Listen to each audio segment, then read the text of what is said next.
Hi, I'm Tara, and welcome to Les Do Books. Email me at tara@thelesbianreview.com with any questions or comments, or come join the Facebook group, The Lesbian Review Book Club.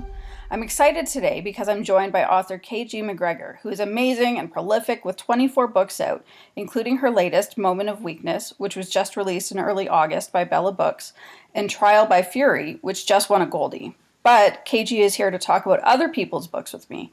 Authors are readers too, so I'm asking her to talk about what books she's read recently and thinks that you should all check out. So welcome, I'm so excited to have you here. I'm really glad to be here. I'm always excited to have a chance to write on the back of someone who has done the hard work of organizing things and building an audience, and it. You guys make this so easy. If authors were left to their own devices and had to do all of their heavy lifting with regard to marketing, we'd just be pathetic and we'd never get anything written. So I really appreciate each and every person who puts the effort out to do something techie and then tell the rest of us how to use it. Oh, thanks for the kind words. So you've done some reading. So I know you recently ended your pretty big gig at Lambda Literary, and you had your book come out, so it sounds like you've had some time to do some reading. So what have you found that's been pretty great lately? I've been doing some catching up. I don't read when I'm writing, and that's just too much stuff going on inside my brain, and I could end up using someone else's character names in my own book if I did that. So I tend to steer clear, but I have had some time lately, and I've caught up with, first of all, my first foray was into A.M. Holmes. I don't know if you're familiar with her. She wrote a book back in the late 90s called Music for Torching, and it taught me something about books, and that's that you can really tell a lot about somebody by the book they recommend to you. And so I picked up A.M. Holmes' Music for Torching from a friend, and I learned that my friend is just kind of warped because that book is not at all what I expected from a kind of a traditional housewife person who I'd known through business and socially, but it never crossed my mind that she would read a book like this. Music for Torching stayed in my head for now 20 years because it had one of the boldest endings I've ever seen in a book. And A.M. Holmes she's a spectacular writer. She is a lesbian. She, in fact, this year appeared in New York at the Lammys to present Jeanette Winterson with her Visionary Award. And I was a fangirl trying to get just a moment with A.M. Holmes and let her know how much I enjoyed her work. I didn't get that note because it just happened that her dog died that day. And so she made a special effort to come out in New York to present this award. But the moment her time on stage was over, she scooted out of the building. So I tracked her down a couple of days later by email and said everything I would have fumbled over trying to say in person, and we had a really nice conversation, and she followed that up by getting a couple of my books. So I hope to hear from her again. That's fantastic. It was a great fangirl moment. She's when I say bold, I mean she does things in books that are realistic and shocking and memorable, just tiny little throwaway things that don't seem to make a lot of impact with the story, but it's just like a little image or a snippet that stays with you. So I've enjoyed her work. Another book I finished recently was Erica Abbott's Acquainted with the Night. If readers enjoy mystery, if they enjoy romantic mystery, that's one that I'm going to highly recommend. I write sometimes in that genre, so I try to read books that hit that sweet spot too, so I know kind of what's out there and what kinds of stories people are telling and what the parameters of the genre are. And her book, this one in particular, I believe it's the fourth in her series with Alex and CJ, and the romance has already been set on its path. So you know these two characters are together, they're going to stay together, but now they're confronted with mysteries they have to solve. And she's a really great writer, an inventive writer.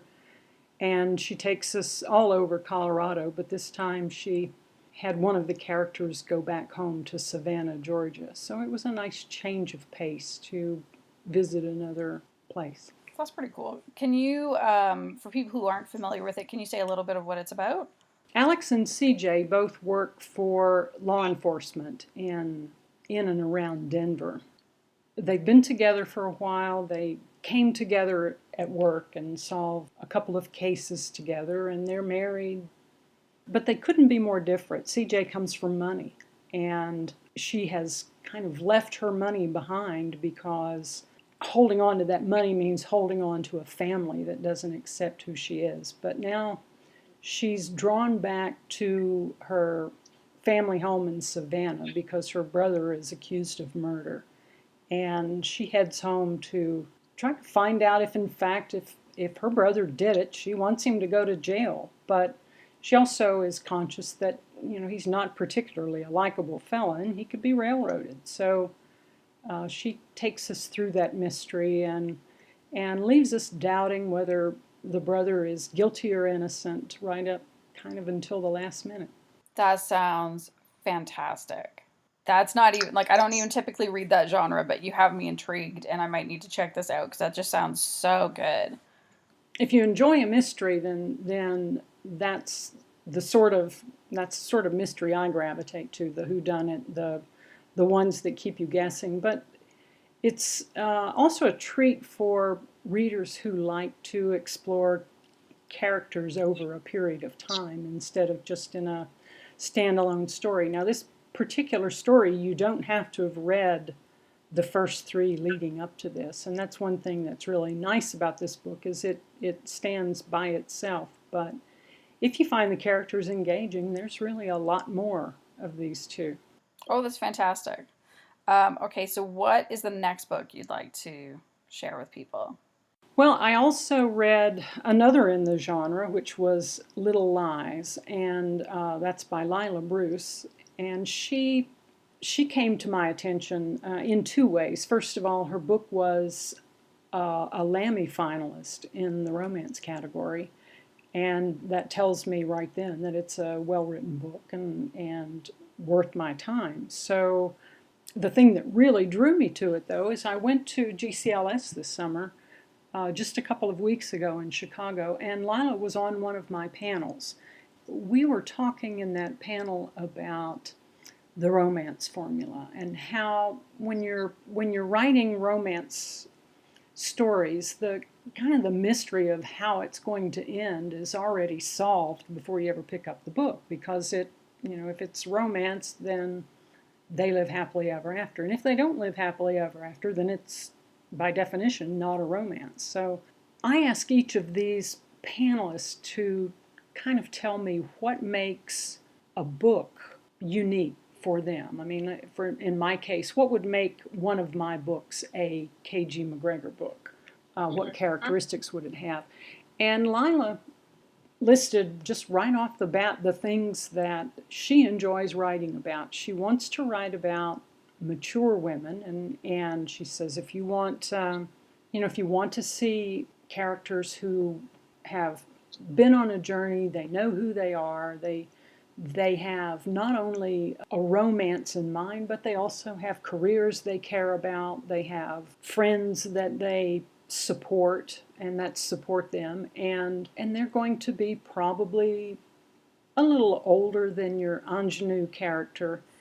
And she also hinted that there would be a Southern flavor, and you can probably hear in my voice that I've got just a little bit of that. A little bit.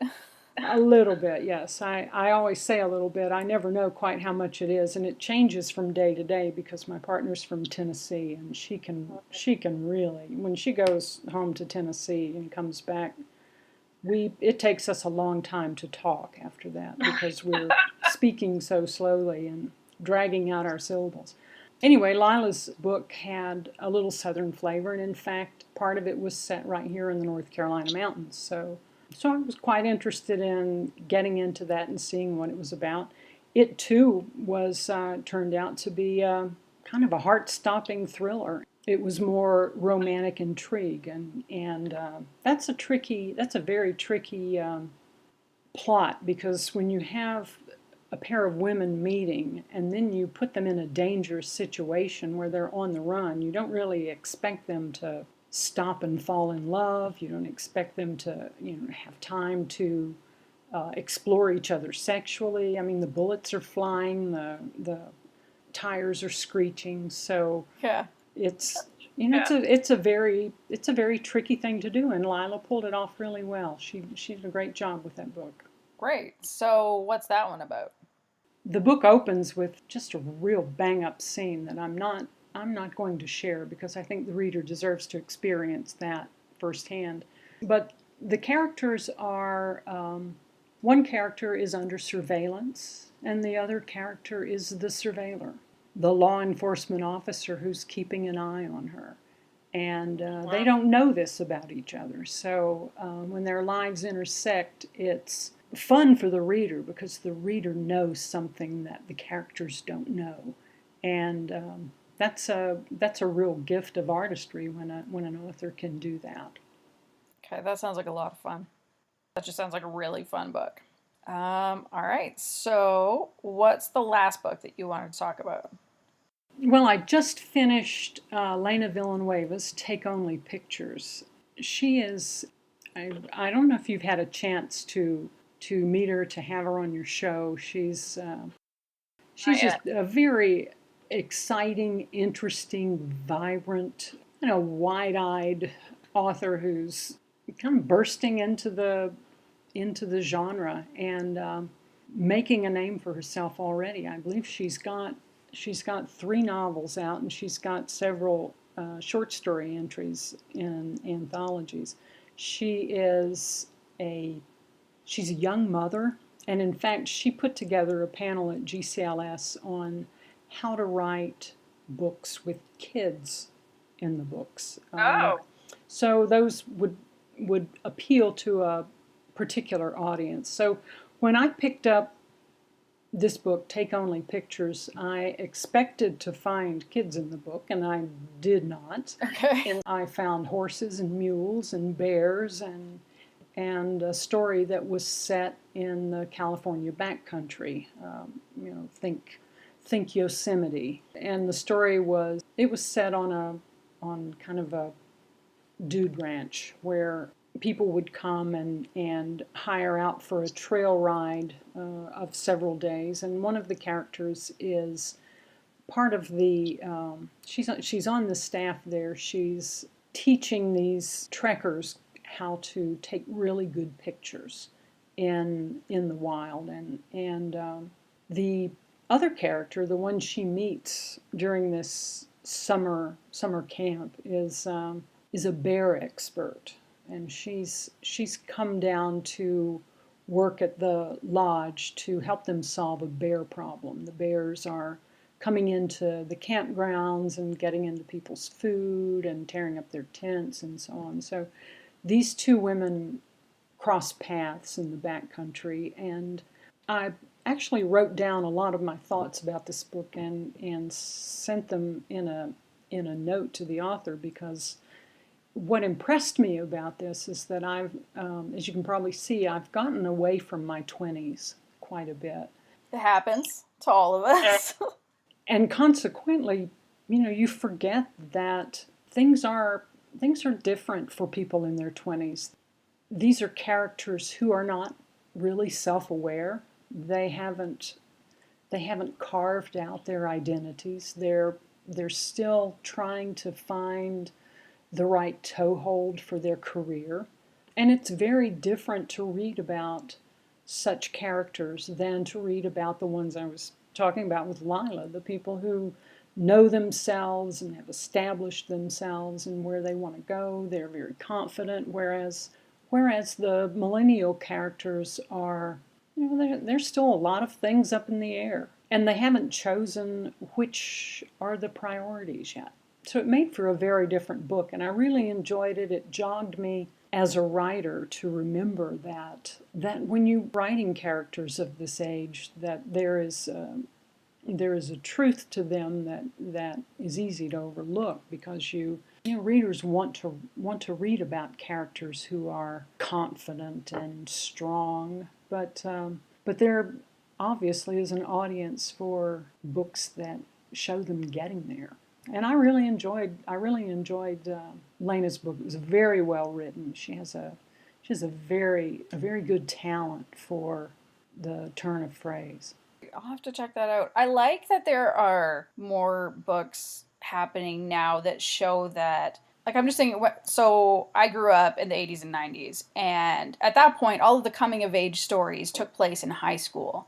So you kind of expect that that's when you figure out who you are, and then when you're in your 20s, you're a grown up, and then, of course, experience doesn't line up with that. And I realize now that I'm in my late 30s that I didn't really figure out who I was until probably my early 30s. So I appreciate that we're seeing it more, I think we are seeing it in more lesbian fiction too, that coming of age really is happening in your 20s, when you're getting out of school and you're going and you're doing your first jobs and you're figuring out, did I even choose the right career? Have I chosen the right friends? Is my family adequately ready to support me in that moving out of young adulthood into actual adulthood? So it sounds like this is definitely a book I'm going to want to check out. I think it's going to be fascinating 50 years from now, 100 years from now, when literature scholars look at the body of work in lesbian fiction, and they should pretty much be able to pinpoint when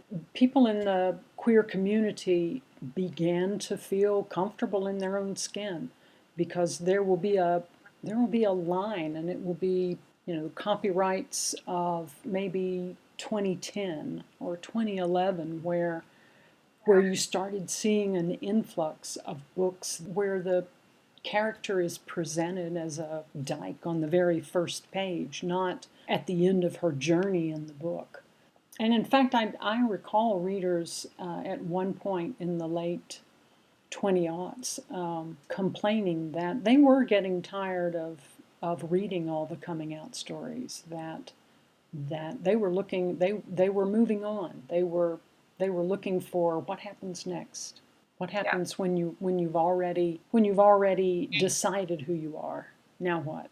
Yeah, because so much of the romance now is like it's just a romance. It isn't about coming out. It's about somebody who's pretty secure in, if nothing else, even if they're not secure in their career or their relationship with their parents or some of their friendships or whatever, they're at least secure in their sexuality, so that the romance gets to just be a romance, and they can stand up to any of the mainstream romances, so that like anybody can pick up any of them and get a pretty similar experience in the best ways. I mean, not right, because in the years of reading straight romances, you never came across that coming out story. I mean, they didn't have to come out. There wasn't. They didn't have to tug against society and worry about their jobs. Or, I mean, there were the occasional,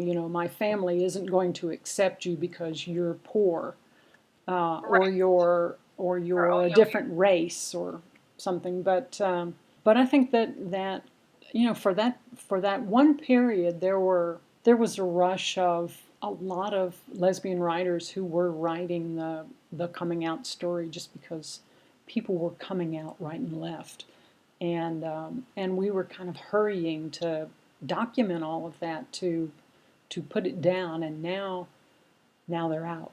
And that didn't happen in a vacuum. I mean, I credit millennials for kind of boldly owning themselves, but I don't think they would have been able to do that if that movement hadn't happened all of a sudden.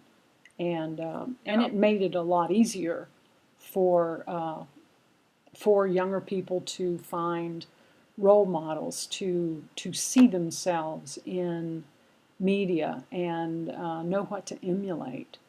Yeah, I think that's exactly it. So Is there anything else about your journey as a reader that you would want to share with listeners?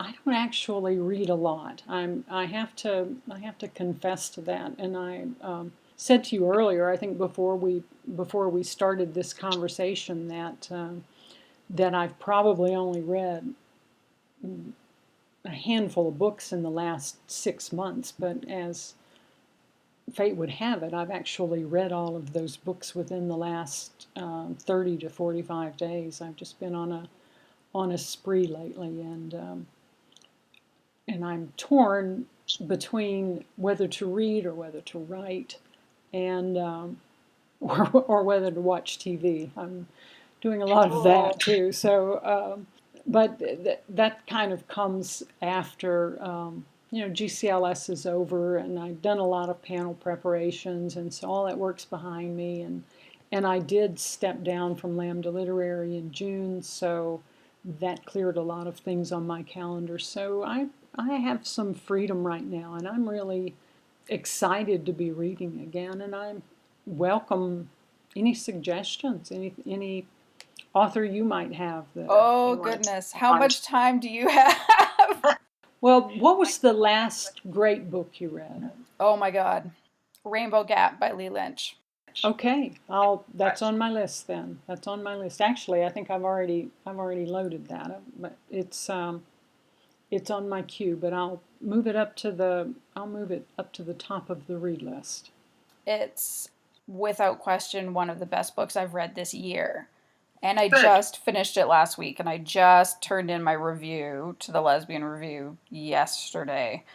And I think the thing that I love about it, and I'm not going to get into it too much because the review will be going up probably around the same time as this podcast, so people will be able to read that. But the thing that I love is that it's not a romance, it's a love story. And I love that there is space in the genre because unfortunately I think a lot of lesbian fiction just all gets painted as romance because so much is romance, and I understand that romance keeps the lights on for a lot of the publishers, and that's great. But I also love that there's space for other kinds of stories, and it's so relevant given your politics in the States.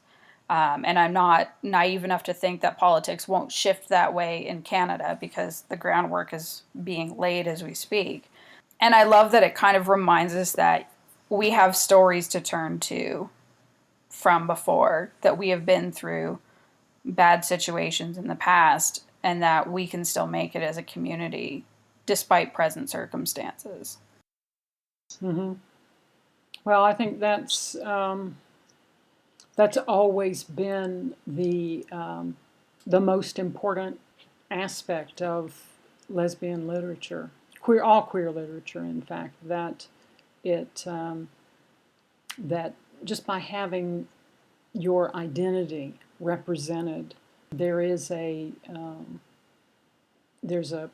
comfort in knowing you're not alone, and then to see those stories play out as successes. One of the things that I tried to do with last year's book, Trial by Fury, I recognized in writing it that we've done a lot of romances for lesbians that show lesbian happy endings, and that's been very, very important to a lot of readers to see that in the romance arena. But there are also other stories that aren't romance, that are stories about when justice prevails, for example, and I think writing those kind of stories reinforces the values that we have for what really should be the outcome. If someone assaults a woman, we want to see them punished. We want to see the victim get their justice. We want to see the underdog overcome things, and I think we have to keep telling stories like that to make sure that those will always be our values. That we will never value getting away with it. We will never value something as greater than human dignity or justice. So our stories are always going to celebrate that. And my hope is to bring them together with those values. I think that's fantastic. So that's all for this episode. Thank you so much for joining me. Where can people find you online if they want to connect with you? Well, the best place to connect with me is on Facebook. I resisted for a long time, but once I jumped in, I realized that that is the ubiquitous setting. I do have a blog that I update periodically. I'm at kgmacgregor.com. All my book information is there, and I tend to mostly blog about writing, but once in a while I get off on political tangents or social tangents or something else. But that's where to kind of keep up with the books. That and bellabooks.com. That's great. Thank you so much. Well, you're really welcome, and I thank you for doing this. Just to have somebody do all this heavy lifting it's just a real joy. I appreciate it a lot. Oh, thanks.